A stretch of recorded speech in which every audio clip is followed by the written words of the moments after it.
'Kubera' movie ఎలా ఉందంటే, బాగుందని చెప్దామంటే మైండ్ ఒప్పుకోవట్లేదు. బాలేదని చెప్దామంటే మనసు ఒప్పుకోవట్లేదు. ఫస్ట్ హాఫ్ చాలా బాగుంది.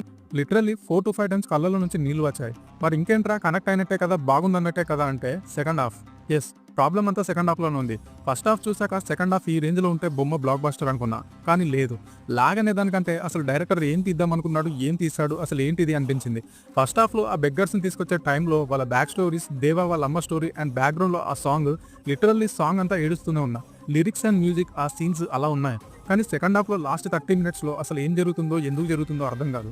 దేవ ఒకసారి డబ్బులొద్దంటాడు, మళ్ళీ కావాలంటాడు. బెగ్గర్స్‌కి ఫుడ్, మెడిసిన్, స్టడీ, ఇల్లు అంటాడు. విలన్ చేసిన స్కామ్‌ని బయట పెడతా అంటాడు. విలన్‌ని బెగ్గించేయమంటాడు. సీన్స్ అన్ని సినిమాని ఎక్కడ కూడా ముందుకు తీసుకెళ్ళవు. మరి క్లైమాక్స్‌లో చెప్పిందంతా చేశాడా అంటే ఒక్కటి కూడా చేయడు. ఇదే విషయం రష్మిక క్యారెక్టర్ సెకండ్ హాఫ్ మధ్యలోనే చెప్తుంది. ఇదంతా చేయడం పాసిబుల్ కాదు అని. ఇదే శేఖర్ కమ్ల గారితో ప్రాబ్లమ్. ఇలానే ఏం చేయాలో తెలియక సడెన్‌గా సినిమాని ఎండ్ చేస్తాడు.